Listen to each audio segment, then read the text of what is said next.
असं झाल्यास बिजली चमकती है तो आकाश बदल देती है, आंधी उठती है तो दिन रात बदल देती है, जब गरजती है नारी शक्ति तो इतिहास बदल देती है।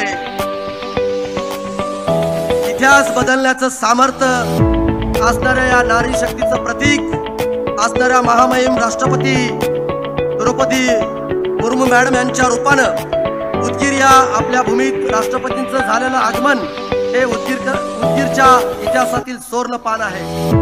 महामहिम राष्ट्रपति जी उदयगिरी बाबा और ख्वाजा सैयद सदुद्दीन बादशाह की इस पावन बस्ती में आपका आना इतिहास में सुवर्ण का पन्ना है। या कार्यक्रमास उपस्थित असणारे महाराष्ट्राचे लाडके मुख्यमंत्री एकनाथ शिंदे साहेब यांचा कामाचा धडाका महाराष्ट्राने पाहिला आहे। 18 तास काम करणारे मुख्यमंत्री सतत जनसेवेसाठी कार्यरत असतात। महाराष्ट्राच्या विकासात अत्यंत महत्त्वाचे योगदान देणारे कार्यक्षम व तडफदार नेतृत्व म्हणून ज्यांची ओळख आहे ते उपमुख्यमंत्री नामदार देवेंद्रजी फडणवीस साहेब यांचा अभ्यासू व कर्तबगार नेतृत्वाने कार्यक्षमतेचे उत्तम उदाहरण उभे केले आहे। विकासाचा वादा असणारे आमचे नेते माननीय अजितदादा पवार साहेब या कार्यक्रमाला येणार होते, त्यांची तब्येत थोडीशी खराब झाल्यामुळे त्या कार्यक्रमाला येऊ शकत नाहीत, पण त्या कार्यक्रमाला त्यांनी या ठिकाणी शुभेच्छा या ठिकाणी दिलेल्या आहेत। आणि म्हणून राष्ट्रपती महोदयांचं, राज्यपाल महोदयांचं, मुख्यमंत्री उपमुख्यमंत्री आणि व्यासपीठावर सर्व मान्यवरांचं मी जिल्ह्याच्या वतीनं पहिल्यांदा मनपूर्वक स्वागत करतो। महामहिम राष्ट्रपती महोदयांच्या हस्ते आज विश्व शांती बौद्ध विहाराचं लोकार्पण झालं आहे। विश्व शांती बुद्ध विहार आम्हाला शांती, प्रेम आणि करुणाचा संदेश देणार आहे। अतिदीप भव म्हणजे स्वयं प्रकाशित हो हा भगवान गौतम बुद्धाने दिलेला संदेश संपूर्ण मानवजातीसाठी प्रेरणादायी आहे। जगाला युद्धाची नव्हे तर बुद्धाची गरज आहे हे साऱ्या विश्वाने मान्य केलं आहे। या पार्श्वभूमीवर जगाला शांतीचा संदेश देणारे तथागतांचं स्मारक केवळ उदगीरकरांसाठीच नव्हे तर येणाऱ्या प्रत्येकासाठी मार्गदर्शक प्रेरणा देणार आहे। सत्य अहिंसा हा भगवान गौतम बुद्धाच्या विचारावर आपल्याला चालावं लागणार आहे। उदयगिरी बाबा व ख्वाजा सैयद सदरुद्दीन बादशाह यांच्या स्पर्शाने पावन झालेल्या या भूमीला गौरवशाली परंपरा आहे। प्राचीन काळापासून या नगरीने सामाजिक ऐक्याचा आणि बंधुभावाचा आदर्श घालून दिला आहे। ख्वाजा सैयद सदरुद्दीन बादशाह दर्गा असेल की अन्य धार्मिक स्थळे यातून दिला जाणारा एकात्मताचा संदेश हा येथील जनमानसाच्या ऐक्यासाठी बळ देणार आहे। माझ्या माय मावळ्यांना आणि बंधूला मी सांगू इच्छितो की महायुती सरकारने सामान्य माणूस हाच केंद्रबिंदू मानून विकासाच्या अनेक योजना राबवल्या आहेत। संपूर्ण देशाचं लक्ष वेधून घेणारी मुख्यमंत्री माझी लाडकी बहीण योजना असेल की महिला सक्षमीकरणाच्या अन्य योजना, या सर्व योजना आमच्या माता भगिनीच्या आयुष्यात परिवर्तन घडवलेले आहेत। पुरोगामी महाराष्ट्रात महिलांच्या बाबतीत अत्यंत सकारात्मक असणाऱ्या या शासनाने माता भगिनीच्या जीवनात नवा प्रकाश त्या ठिकाणी आणलेला आहे। मित्रांनो, आज माननीय मुख्यमंत्री आणि देवेंद्र फडणवीस साहेब त्या ठिकाणी आहेत।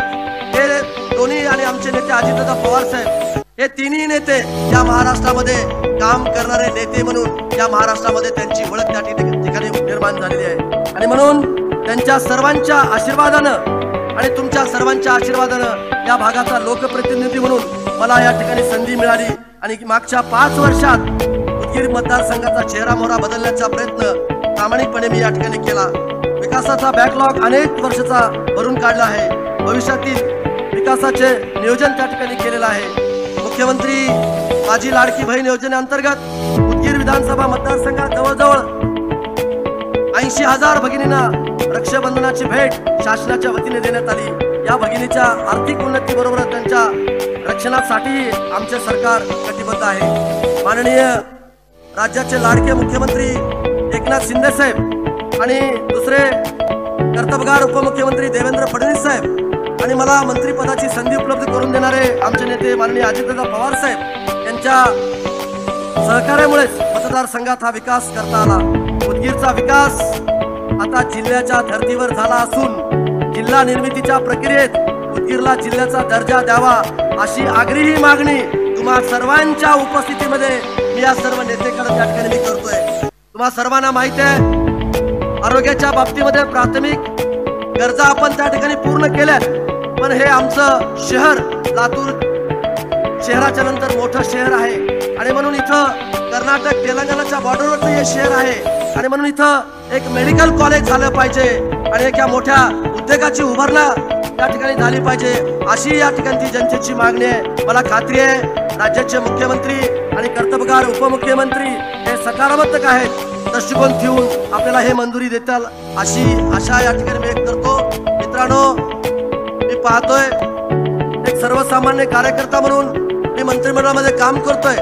मुख्यमंत्री रात्री 3-3 वाजेपर्यंत सर्वसामान्य माणसाचे प्रश्न त्या ठिकाणी सोडवतात आणि आदरणीय देवेंद्र फडणवीस साहेबांबद्दल बोलताना विद्वत्ता आणि लोकप्रियतेचा मिलाप असणारा नेता जर कोण असेल तर माननीय देवेंद्र फडणवीस साहेब त्या ठिकाणी आहेत। आज मुंबईमध्ये आणि महाराष्ट्रामध्ये प्रचंड मोठं इन्फ्रास्ट्रक्चर उभा करून एक नवा महाराष्ट्र उभा करण्याचं काम या नेत्यांनी त्या ठिकाणी केलेलं आहे आणि म्हणून परत एकदा या उदगीर शहरामध्ये राष्ट्रपती महोदया, राज्यपाल महोदय, मुख्यमंत्री, उपमुख्यमंत्री सर्व मान्यवर या ठिकाणी उपस्थित राहिले त्याबद्दल मी त्यांचं मनपूर्वक या भागाचा लोकप्रतिनिधी म्हणून मी स्वागत आणि आभार व्यक्त करतो।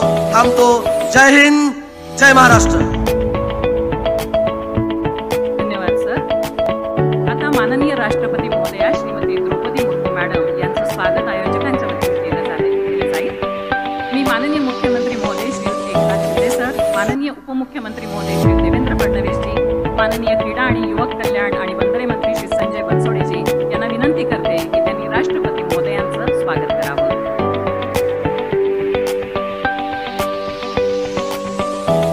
जिजाऊंचा पुतळा